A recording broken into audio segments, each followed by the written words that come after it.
Gospodarska rast se bo v Sloveniji nadaljevala tudi v letošnjem letu, bo pa nekoliko nižja, kot je bila v letu 2015. Ključni razlog za nižjo gospodarsko aktivnost bodo manjše investicije, predvsem investicije javnega sektorja, kar je povezano s črpanjem evropskih sredstev oziroma s prehodom na novo perspektivo, medtem ko na drugi strani pričakujemo, da se bodo nadaljevala krepitev investicij v zasebnem sektorju. Tako da bo gospodarska rast ob koncu letošnjega leta po naših predvidevanjih približno 1,7-odstotna, potem v letu 2017 pa bi se naj ponovno povišala nad 2%.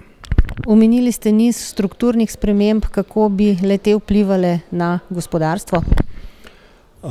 Na uradu ugotavljamo, da bi za dvig potenciala za rast v Sloveniji nekje na ravni, ki smo jih dosegali v začetku prejšnjega desetletja, torej v obdobju pred krizo, v obdobju stabilne rasti, potrebovali nekatere strukturne ukrepe in identificirali smo 3 ključna področja. Gre za to, da bi se morali ukvarjati s vprašanjem produktivnosti. Po tem kazalniku namreč močno zaostajamo tako za povprečjem Evropske unije, še posebej pa za uspešnejšimi državami, s katerimi trgujemo.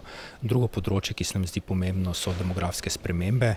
Te se v Sloveniji že dogajajo, v naslednjih letih se bodo še ukrepile in brez resnih strukturnih posegov na to področje, predvsem na področje sistemov socialne zaščite, bodo fiskalne posledice tega procesa tako močne, da bodo začele izrinjati vse ostale dogodke in zopet dodatno upočasnile gospodarsko aktivnost.